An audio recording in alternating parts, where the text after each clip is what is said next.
여러분 안녕하십니까? BTV 위클리 뉴스 1부입니다. 코로나19 백신 접종을 앞두고 각 지자체들이 접종 준비에 분주합니다.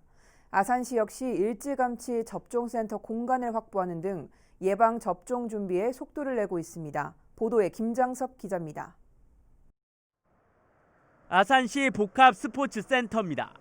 아산시는 일찌감치 이곳을 코로나19 백신 접종센터로 정하고 우선 접종 대상자를 파악했습니다. 자연 환기가 가능하고 대규모 접종과 생활 속 거리 두기를 할 수 있는 충분한 면적, 여기에 대기 시간 등을 생각해 주차 공간도 고려했습니다.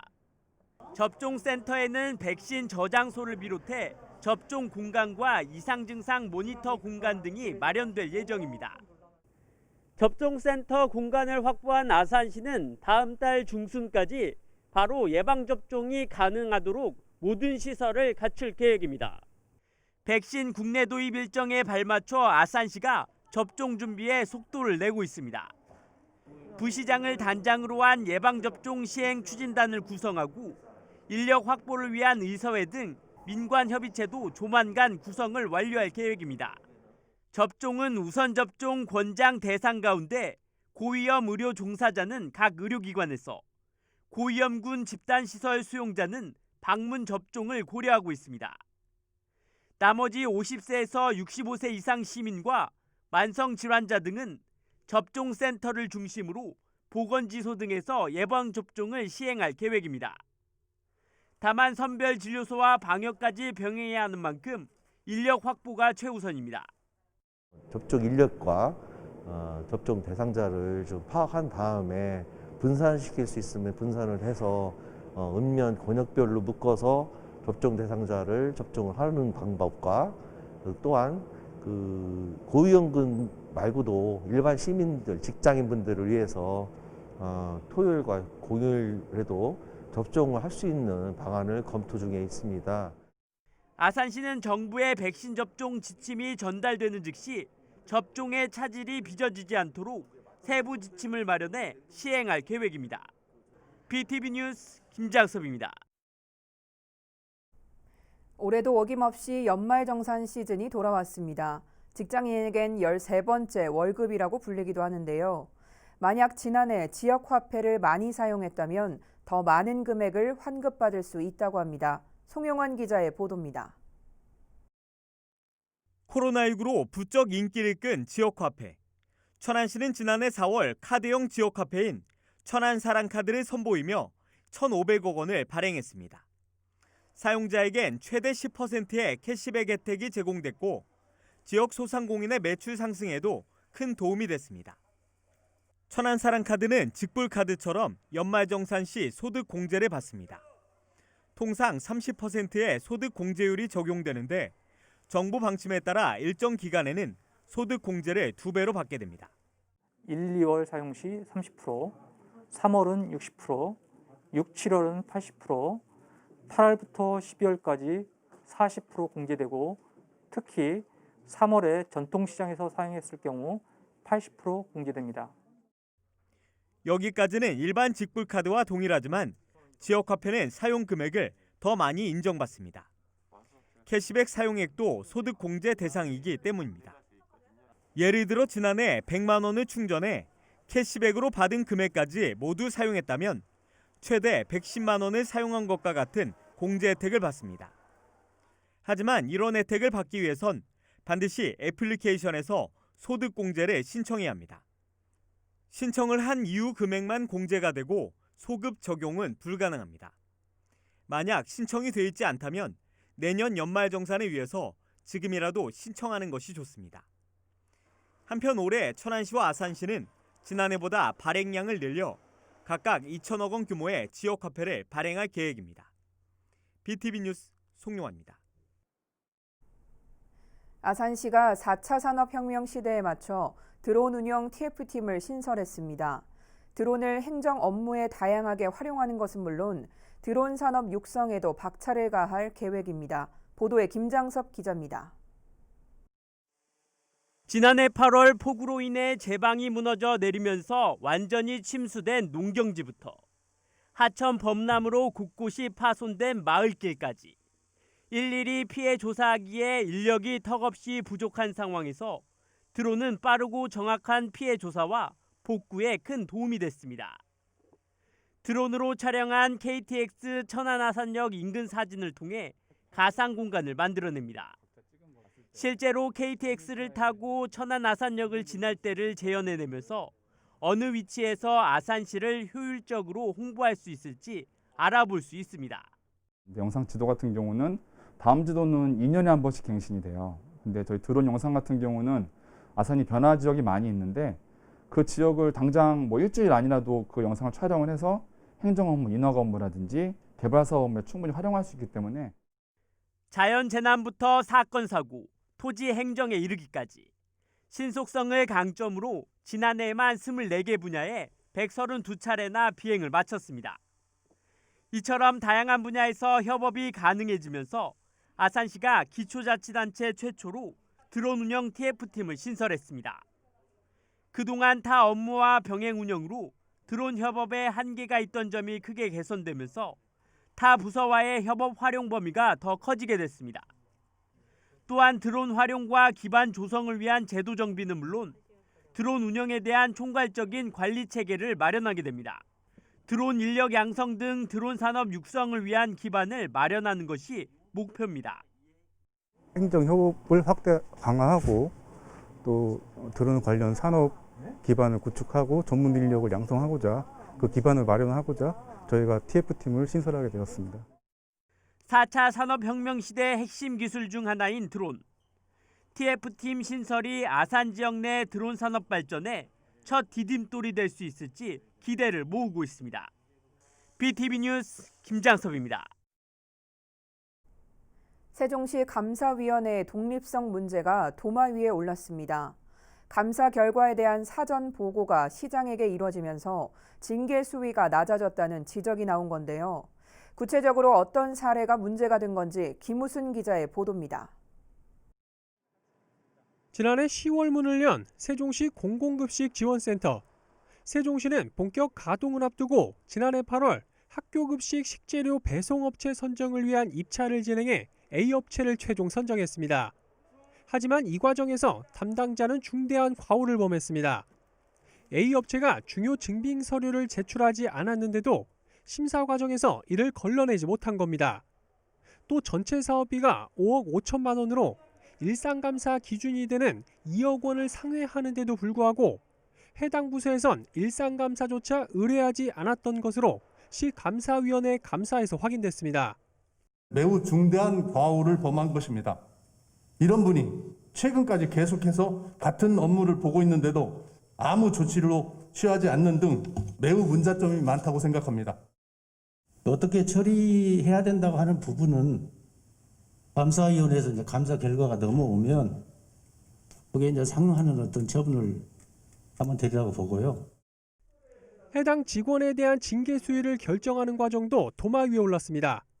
유철규 의원은 최초 감사위원회 심의에선 비사무관에 대해 경징계 처분 요구가 내려졌지만 이를 시장에게 사전 보고한 뒤 훈계 처분으로 징계 수위가 낮아졌다며 시장의 지시에 의한 것 아니냐는 의문을 제기했습니다. 감사위원회가 시장에게 보고한 3일 후에 처벌 수위가 경징계에서 훈계로 낮게 변했습니다. 감사위원장께서는 이 과정에서 시장님으로부터 징계 수위를 경징계에서 훈계로 낮추라는 지시를 받았습니까? 그런 지시를 받은 적이 없습니다. 감사위의 업무는 법령이 보장하고 있는 바에 따라서 직무상 독립인과 최대한 훼손되지 않도록 각별히 유의하도록 하겠습니다.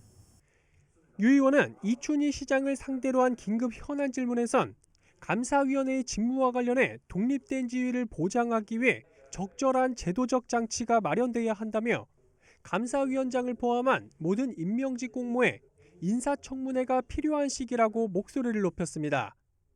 BTV 뉴스 김우순입니다. 매년 2차례씩 열리는 천안아산 생활권 상생협의회가 코로나19 탓에 비대면 서면 회의 방식으로 진행됐습니다. 천안과 아산을 오가는 셔틀 전동열차 추진 등 총 3개 안건에 합의했습니다. 송용환 기자입니다. 코로나19 탓에 서면회의로 대체된 천안아산 생활권 행정협의회 정기회의. 이번 회의에서 가장 관심을 모은 건 천안아산 셔틀 전동열차 운행 추진입니다. 배차 간격이 긴 수도권 전철의 단점을 보완해 천안과 아산에 오가는 시민들의 이동 편의성을 높이고 국도 21호선의 상습 정체도 해소하겠다는 겁니다. 충남도와 천안시, 아산시 모두 역점 사업으로 손꼽고 있지만 중앙정부에선 예산 지원에 난색을 표하고 있습니다. 이번 협의에 따라 두 도시는 앞으로 정부와 철도 기관 등을 상대로 대응 논리를 만들어 나갈 계획입니다. 이런 가운데 지난해 11월에 착수한 전동열차 운행 타당성 조사 용역 결과는 올 연말에 나올 예정입니다.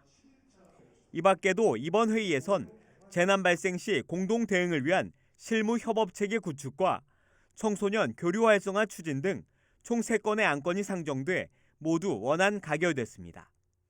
BTV 뉴스 송용환입니다. 겨울철 화목 보일러 화재 발생이 계속되면서 아산 소방서가 화재 대응이 어려운 농가를 대상으로 간이 스프링클러 설치에 나섰는데요. 무엇보다도 화목 보일러 화재 예방을 위해 꼼꼼한 점검은 필수입니다. 보도에 김장석 기자입니다. 아산 신창면의 한 주택. 소방관들이 화목 보일러실에 간이 스프링클러를 설치합니다. 냉수 배관을 연결하고 자동 소화 장치를 달아 벽면에 고정시킵니다. 자동 소화 장치는 92도 이상 열이 감지될 경우 자동으로 냉수가 분사돼 불이 급속도로 번지는 것을 막아줍니다. 기존의 화목보일러에 달려있는 냉수 배관과 연결을 해서 스프링클러 헤드가 약 92도 정도가 되면은 이제 물이 터지면서 주변에 화재가 난 곳을 방사하게 되고요. 아산 소방서가 추진하고 있는 사업으로 올해는 소방서와 멀리 떨어져 있거나 화재 대응이 어려운 고령층이 살고 있는 주택 20곳에 설치됩니다. 주위에서도 화재 같은 게 많이 발생하는 것 같은데 이렇게 소방서에서 이렇게 나오셔갖고 잘 해주셔갖고 감사드리고요. 앞으로 뭐 조심해서 잘 쓰겠습니다. 이거 실험을 해보니까 아주 뭐 효과적일 것 같아요. 최근 5년간 도내 겨울철 난방용품 화재 발생 건수는 모두 574건. 이 가운데 51%인 293건이 화목보일러로 인한 화재였습니다. 화목보일러 화재를 막기 위해서는 땔감 등 쉽게 불이 붙을 만한 가연물은 보일러와 2m 이상 떨어진 곳에 보관해야 합니다. 아울러 보일러에서 나오는 잔재는 불씨가 완전히 꺼졌을 때 치워야 하며 연통과 보일러는 일주일에 한 번씩 청소해 주는 것이 좋습니다. 무엇보다 소화기 비치는 필수입니다. 가연성 물질 땔감은 되도록이면 2m 이상 이격시켜준 상태에서 설치하시기 바랍니다. 그 이유는 발에 있는 땔감이나 가연성 물질이 복사로 인하여 더 큰 화재가 발생했기 때문에. 화목보일러 화재를 막기 위한 소방서의 노력과 함께 이용자들의 꼼꼼한 점검이 큰 화재를 막을 수 있습니다. BTV 뉴스 김장섭입니다. 지난주 박근혜 전 대통령에 대한 징역 20년형이 확정됐죠. 그러자 그동안 잠잠하던 세종시청 표지석 철거 논란 역시 다시 불거질 조짐을 보이고 있습니다.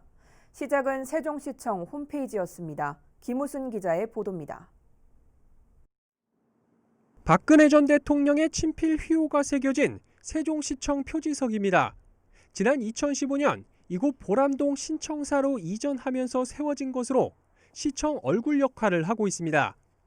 그러나 국정농단 사태로 박 전 대통령이 탄핵되면서 진보 시민단체를 중심으로 표지석 철거 요구가 거세게 일었고 급기야 지난 2019년엔 20대 한 청년이 철거를 주장하며 빨간색 페인트를 뿌리는 충격적인 사건도 있었습니다. 이후 한동안 잠잠하던 표지석 철거 논란이 또다시 재현될 조짐을 보이고 있습니다. 지난주 대법원이 박 전 대통령에 대해 최종 유죄를 선고한 이후 시청 누리집 시장에게 바란다 코너엔 표지석 철거를 주장하는 게시글이 올라왔습니다. 지난주에 박근혜 대통령이 대법원에서 그 국정농단과 관련해서 확정 판결을 받으셨습니다. 그 박근혜 대통령의 친필 이 표지석이 세종시의 앞에 있다는 자체가 좀 불명예스럽다고 생각이 들어서 그런 청원을 올렸습니다. 그러자 이틀 뒤엔 해당 청원을 본 한 시민이 세종 호수공원에 있는 노무현동산 철거를 요청하는 글을 올리는 등 온라인상에선 벌써부터 신경전이 펼쳐지는 모양새입니다. 이에 대해 세종시 관계자는 이미 지난 2018년 표지석을 존치하는 것으로 가닥을 잡은 바 있다면서도 민원에 대해선 내부 논의와 신중한 고민을 거쳐 답변하겠다는 입장을 전했습니다. 표지석 철거를 주장하는 시민은 오는 25일까지로 예정된 시장의 공식 답변을 듣고 추후 시민단체와 연대하는 여부 등을 검토하겠다고 밝혔습니다. 박근혜 전 대통령의 형 확정을 계기로 친필 희호가 담긴 이 세종시청 표지석에 대한 철거 논란이 재점화되는 분위기입니다. BTV 뉴스 김우순입니다. 김태형 감독이 이끄는 천안시 축구단이 김 감독의 고향 전남 고흥에서 동계 전지훈련을 벌이고 있습니다. 지난해 부진을 딛고 올 시즌 상위권으로 도약한다는 계획입니다. 송영환 기자가 전지훈련장 다녀왔습니다. 전남 고흥의 한 운동장에 하늘색의 낯익은 유니폼이 눈에 띕니다. 지난 5일부터 전지훈련에 임하고 있는 천안시 축구단입니다. 고흥은 2002 월드컵의 주역이자 천안시 축구단의 수장인 김태형 감독의 고향으로 날씨가 따뜻해 전지훈련 장소로 제격입니다. 작년에 못했던 부분을 올 동계훈련을 통해 가지고 그 목적을 달성을 하기 위해서 준비 단계고요. 그리고 이 남쪽 우리 고흥군에 와가지고 지금 전지훈련을 하고 있는데 날씨가 되게 따뜻해가지고 또 훈련하는데 좀 절대적인 좀 효과가 있는 것 같습니다. 천안은 올해 선수단 절반 이상을 교체했습니다. 이 때문에 이번 훈련에선 기존 선수와 새로 영입된 선수들이 호흡을 맞춰 나가는 것도 매우 중요합니다. 일단 다 서먹서먹한데 지금 여기 훈련에서 이제 체력 운동 위주로 하면서 서로 으쌰으쌰하면서 되게 응집력을 좀 많이 만드시는 것 같아요. 감독님도 그렇게 강조를 하고 그래서 그런 분위기에서는 되게 지금 좋은 효과를 보고 있는 것 같아요. 김 감독은 새로 영입한 선수들의 빠른 스피드를 바탕으로 전술에 많은 변화를 시도하고 있습니다. 이를 통해 올 시즌 4강 플레이오프 진출을 목표로 하고 있습니다.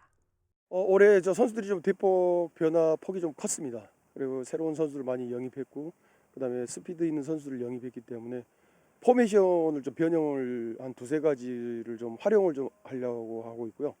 그리고 거기에 따른 또 이제 성적까지. 천안시 축구단은 다음 달 중순 고흥에 이어 경남 창녕에서 2차 전지훈련을 벌일 예정입니다. 선수 절반 이상을 바꾸며 전력에 대대적인 변화를 준 천안시 축구단. 올 시즌에 어떤 모습을 보여줄지 기대됩니다. 지금까지 전남 고흥에서 BTV 뉴스 송용환입니다. 세종시 첫 로컬푸드 직매장이 문을 연 지 5년이 넘게 지났습니다. 그 사이 괄목할 만한 성과로 전국이 주목하는 모델이 됐는데요. 앞으로 얼마나 더 성장을 하게 될까요? 그동안의 성과와 올 한 해 주요 사업 내용을 김우순 기자가 취재했습니다. 지난 2015년 첫 발을 뗀 세종시 로컬푸드 직매장 싱싱장터. 현재까지 2곳의 직매장이 운영 중이고 정확히 5년이 지난 지난해 8월을 기준으로 누적 매출 1,000억 원을 돌파하는 성과를 거뒀습니다. 올해는 싱싱장터 3호점을 착공하고 로컬푸드 운동 2단계 성과를 가시화하여 미래 농업의 틀을 마련하는 등 도농 복합 모험도시 실현을 위해 노력을 할 예정입니다. 새롬동 일원에 들어설 예정인 싱싱장터 3호점은 내년 하반기 개장을 목표로, 소담동에 들어설 4호점은 2023년 개장을 목표로 올해 제반 절차에 착수하게 됩니다.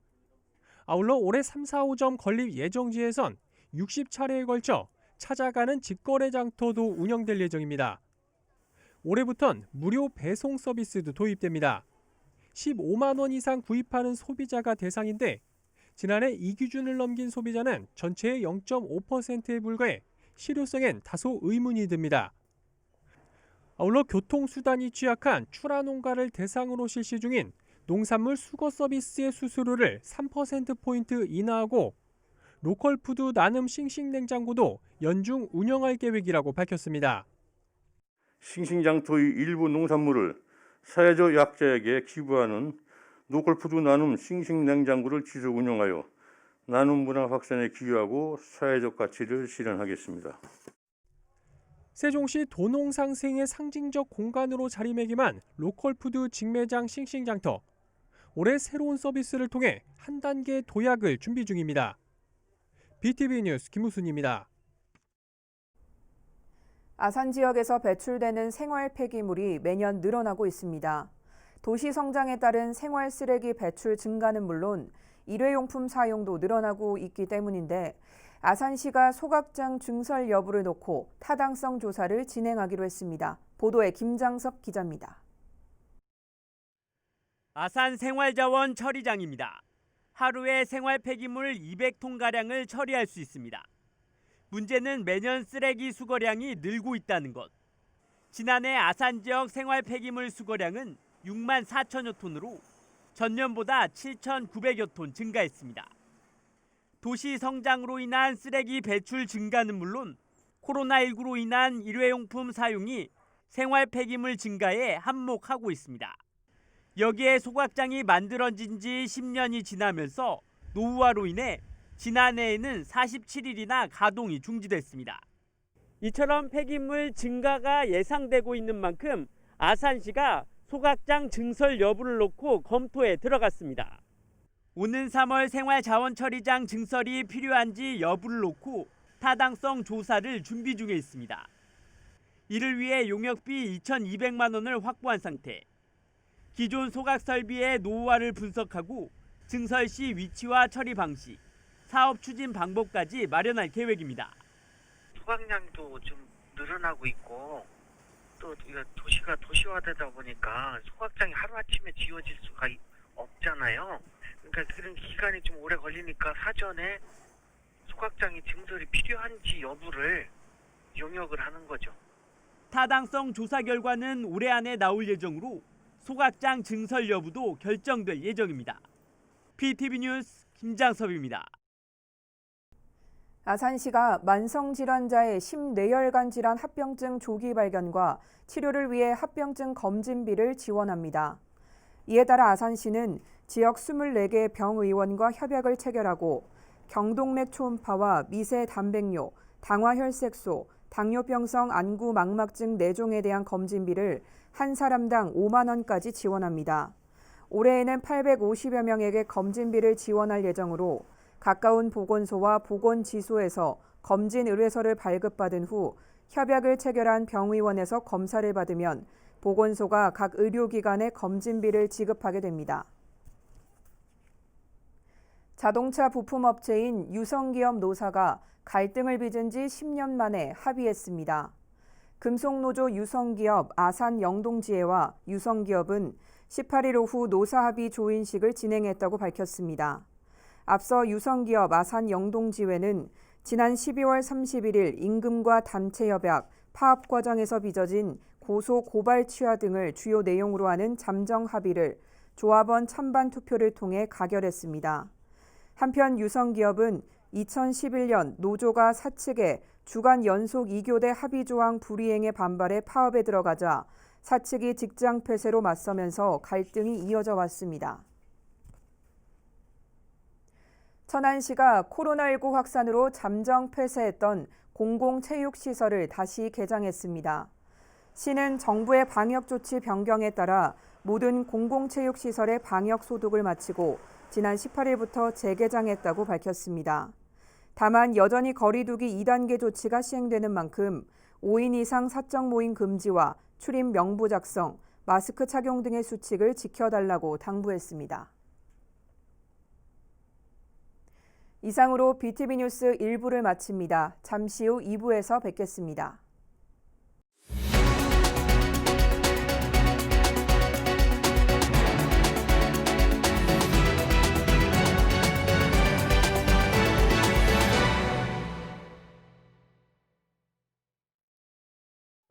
웃고 울고 분노하고 사랑에 빠지기도 하죠. TV를 보는 모습은 다양해도 우리는 모두 시청자입니다. 지우의 손을 따스히 잡습니다. 일부의 특별함이 아닌 모두의 다양함으로 동등한 시청자의 세상, 장애인 방송 서비스가 만들어갑니다.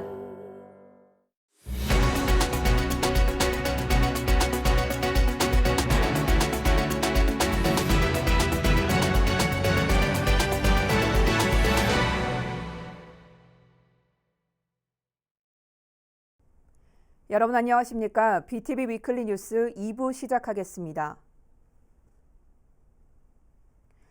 코로나19 백신 접종을 앞두고 각 지자체들이 접종 준비에 분주합니다.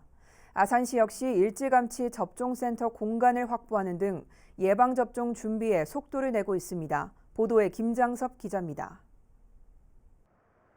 아산시 복합스포츠센터입니다. 아산시는 일찌감치 이곳을 코로나19 백신 접종센터로 정하고 우선 접종 대상자를 파악했습니다. 자연 환기가 가능하고 대규모 접종과 생활 속 거리 두기를 할 수 있는 충분한 면적, 여기에 대기 시간 등을 생각해 주차 공간도 고려했습니다. 접종센터에는 백신 저장소를 비롯해 접종 공간과 이상 증상 모니터 공간 등이 마련될 예정입니다. 접종센터 공간을 확보한 아산시는 다음 달 중순까지 바로 예방접종이 가능하도록 모든 시설을 갖출 계획입니다. 백신 국내 도입 일정에 발맞춰 아산시가 접종 준비에 속도를 내고 있습니다. 부시장을 단장으로 한 예방접종 시행 추진단을 구성하고 인력 확보를 위한 의사회 등 민관협의체도 조만간 구성을 완료할 계획입니다. 접종은 우선 접종 권장 대상 가운데 고위험 의료 종사자는 각 의료기관에서, 고위험군 집단시설 수용자는 방문 접종을 고려하고 있습니다. 나머지 50세에서 65세 이상 시민과 만성질환자 등은 접종센터를 중심으로 보건지소 등에서 예방접종을 시행할 계획입니다. 다만 선별진료소와 방역까지 병행해야 하는 만큼 인력 확보가 최우선입니다. 접종 인력과 접종 대상자를 좀 파악한 다음에 분산시킬 수 있으면 분산을 해서 읍면 권역별로 묶어서 접종 대상자를 접종을 하는 방법과 또한 그 고위험군 말고도 일반 시민들, 직장인분들을 위해서 토요일과 공휴일에도 접종을 할 수 있는 방안을 검토 중에 있습니다. 아산시는 정부의 백신 접종 지침이 전달되는 즉시 접종의 차질이 빚어지지 않도록 세부 지침을 마련해 시행할 계획입니다. BTV 뉴스 김장섭입니다. 올해도 어김없이 연말정산 시즌이 돌아왔습니다. 직장인에겐 13번째 월급이라고 불리기도 하는데요. 만약 지난해 지역화폐를 많이 사용했다면 더 많은 금액을 환급받을 수 있다고 합니다. 송용환 기자의 보도입니다. 코로나19로 부쩍 인기를 끈 지역화폐. 천안시는 지난해 4월 카드형 지역화폐인 천안사랑카드를 선보이며 1,500억 원을 발행했습니다. 사용자에겐 최대 10%의 캐시백 혜택이 제공됐고 지역 소상공인의 매출 상승에도 큰 도움이 됐습니다. 천안사랑카드는 직불카드처럼 연말정산 시 소득 공제를 받습니다. 통상 30%의 소득 공제율이 적용되는데 정부 방침에 따라 일정 기간에는 소득 공제를 2배로 받게 됩니다. 1, 2월 사용 시 30%, 3월은 60%, 6, 7월은 80%, 8월부터 12월까지 40% 공제되고 특히 3월에 전통시장에서 사용했을 경우 80% 공제됩니다. 여기까지는 일반 직불카드와 동일하지만 지역화폐는 사용 금액을 더 많이 인정받습니다. 캐시백 사용액도 소득 공제 대상이기 때문입니다. 예를 들어 지난해 100만 원을 충전해 캐시백으로 받은 금액까지 모두 사용했다면 최대 110만 원을 사용한 것과 같은 공제 혜택을 받습니다. 하지만 이런 혜택을 받기 위해선 반드시 애플리케이션에서 소득 공제를 신청해야 합니다. 신청을 한 이후 금액만 공제가 되고 소급 적용은 불가능합니다. 만약 신청이 돼 있지 않다면 내년 연말정산을 위해서 지금이라도 신청하는 것이 좋습니다. 한편 올해 천안시와 아산시는 지난해보다 발행량을 늘려 각각 2천억 원 규모의 지역화폐를 발행할 계획입니다. BTV 뉴스 송용환입니다. 아산시가 4차 산업혁명 시대에 맞춰 드론 운영 TF팀을 신설했습니다. 드론을 행정 업무에 다양하게 활용하는 것은 물론 드론 산업 육성에도 박차를 가할 계획입니다. 보도에 김장섭 기자입니다. 지난해 8월 폭우로 인해 제방이 무너져 내리면서 완전히 침수된 농경지부터 하천 범람으로 곳곳이 파손된 마을길까지 일일이 피해 조사하기에 인력이 턱없이 부족한 상황에서 드론은 빠르고 정확한 피해 조사와 복구에 큰 도움이 됐습니다. 드론으로 촬영한 KTX 천안-아산역 인근 사진을 통해 가상 공간을 만들어냅니다. 실제로 KTX를 타고 천안-아산역을 지날 때를 재현해내면서 어느 위치에서 아산시를 효율적으로 홍보할 수 있을지 알아볼 수 있습니다. 영상 지도 같은 경우는 다음 지도는 2년에 한 번씩 갱신이 돼요. 근데 저희 드론 영상 같은 경우는 아산이 변화 지역이 많이 있는데 그 지역을 당장 뭐 일주일 아니라도 그 영상을 촬영을 해서 행정 업무, 인허가 업무라든지 개발 사업 업무에 충분히 활용할 수 있기 때문에 자연재난부터 사건 사고, 토지 행정에 이르기까지 신속성을 강점으로 지난해에만 24개 분야에 132차례나 비행을 마쳤습니다. 이처럼 다양한 분야에서 협업이 가능해지면서 아산시가 기초자치단체 최초로 드론 운영 TF팀을 신설했습니다. 그동안 타 업무와 병행 운영으로 드론 협업에 한계가 있던 점이 크게 개선되면서 타 부서와의 협업 활용 범위가 더 커지게 됐습니다. 또한 드론 활용과 기반 조성을 위한 제도 정비는 물론 드론 운영에 대한 총괄적인 관리 체계를 마련하게 됩니다. 드론 인력 양성 등 드론 산업 육성을 위한 기반을 마련하는 것이 목표입니다. 행정 협업을 강화하고 또 드론 관련 산업 기반을 구축하고 전문 인력을 양성하고자 그 기반을 마련하고자 저희가 TF팀을 신설하게 되었습니다. 4차 산업혁명 시대 핵심 기술 중 하나인 드론. TF팀 신설이 아산 지역 내 드론 산업 발전에 첫 디딤돌이 될 수 있을지 기대를 모으고 있습니다. BTV 뉴스 김장섭입니다. 세종시 감사위원회의 독립성 문제가 도마 위에 올랐습니다. 감사 결과에 대한 사전 보고가 시장에게 이뤄지면서 징계 수위가 낮아졌다는 지적이 나온 건데요. 구체적으로 어떤 사례가 문제가 된 건지 김우순 기자의 보도입니다. 지난해 10월 문을 연 세종시 공공급식 지원센터. 세종시는 본격 가동을 앞두고 지난해 8월 학교급식 식재료 배송업체 선정을 위한 입찰을 진행해 A업체를 최종 선정했습니다. 하지만 이 과정에서 담당자는 중대한 과오를 범했습니다. A업체가 중요 증빙 서류를 제출하지 않았는데도 심사 과정에서 이를 걸러내지 못한 겁니다. 또 전체 사업비가 5억 5천만 원으로 일상감사 기준이 되는 2억 원을 상회하는데도 불구하고 해당 부서에선 일상감사조차 의뢰하지 않았던 것으로 시 감사위원회 감사에서 확인됐습니다. 매우 중대한 과오를 범한 것입니다. 이런 분이 최근까지 계속해서 같은 업무를 보고 있는데도 아무 조치를 취하지 않는 등 매우 문제점이 많다고 생각합니다. 어떻게 처리해야 된다고 하는 부분은 감사위원회에서 이제 감사 결과가 넘어오면 그게 이제 상응하는 어떤 처분을 하면 되리라고 보고요. 해당 직원에 대한 징계 수위를 결정하는 과정도 도마 위에 올랐습니다. 유철규 의원은 최초 감사위원회 심의에선 비사무관에 대해 경징계 처분 요구가 내려졌지만 이를 시장에게 사전 보고한 뒤 훈계 처분으로 징계 수위가 낮아졌다며 시장의 지시에 의한 것 아니냐는 의문을 제기했습니다. 감사위원회가 시장에게 보고한 3일 후에 처벌 수위가 경징계에서 훈계로 낮게 변했습니다. 감사위원장께서는 이 과정에서 시장님으로부터 징계 수위를 경징계에서 훈계로 낮추라는 지시를 받았습니까?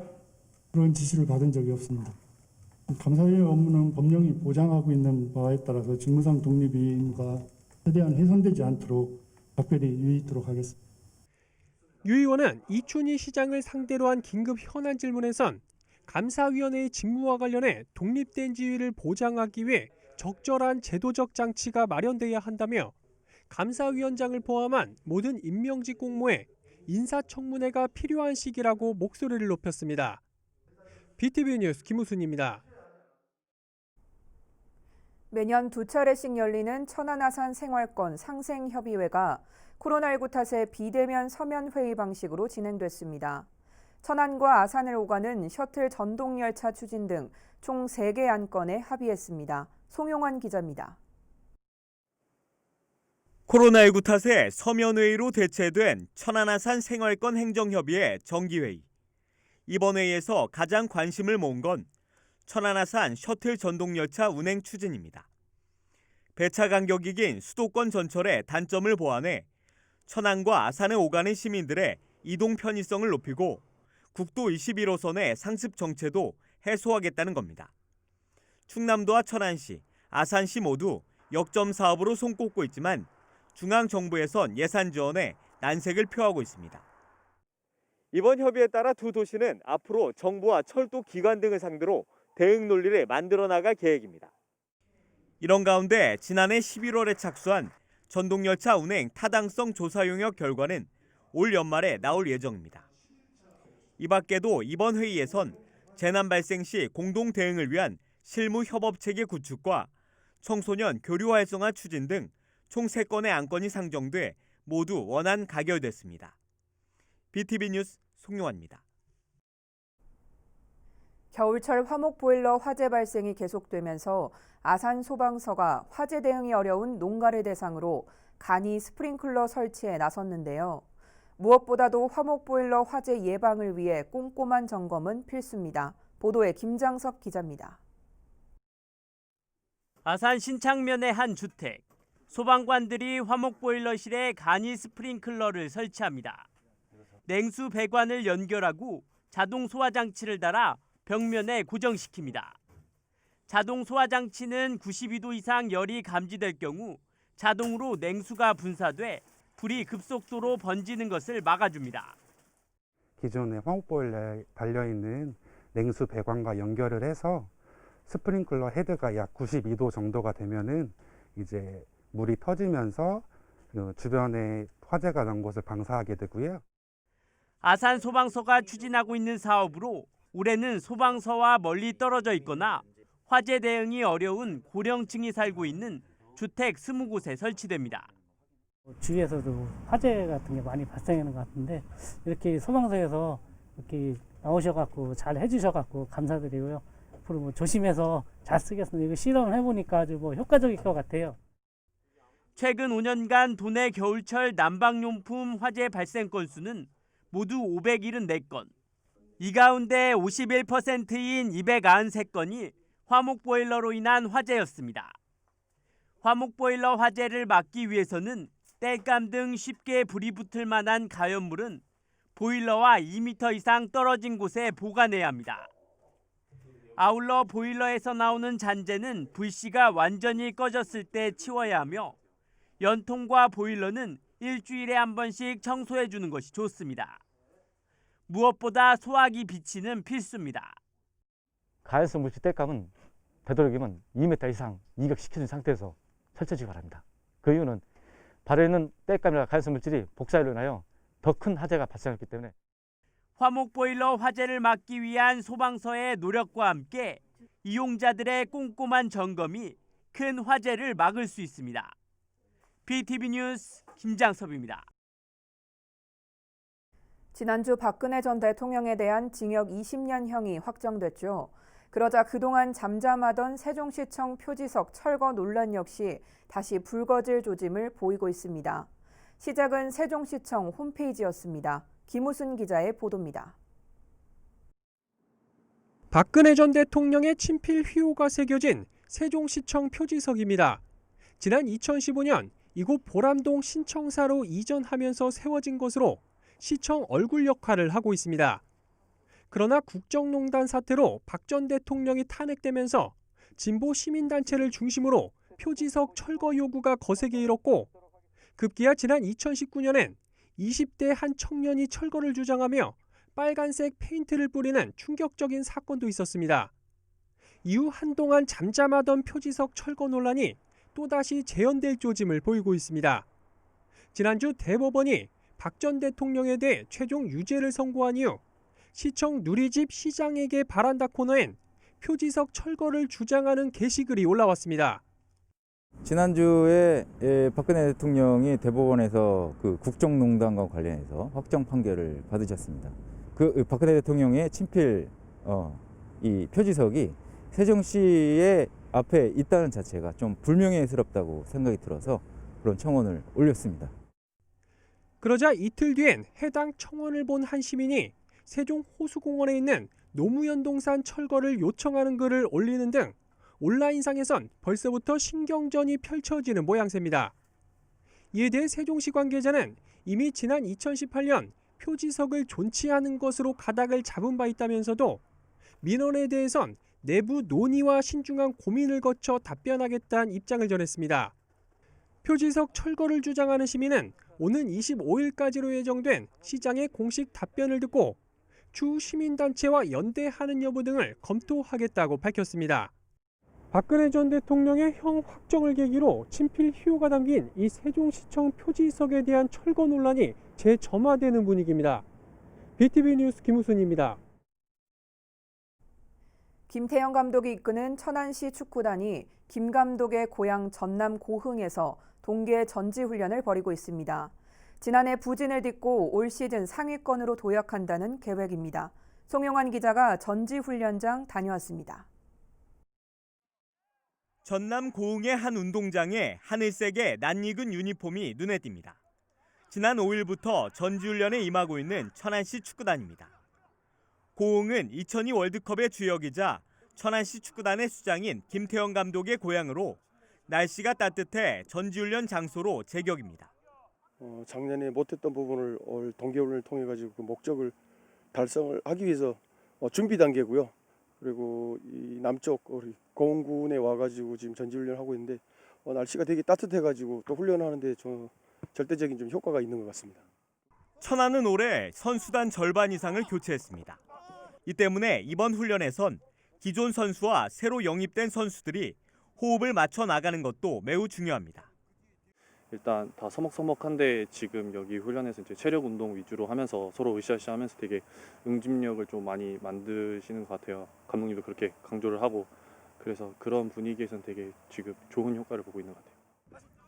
김 감독은 새로 영입한 선수들의 빠른 스피드를 바탕으로 전술에 많은 변화를 시도하고 있습니다. 이를 통해 올 시즌 4강 플레이오프 진출을 목표로 하고 있습니다.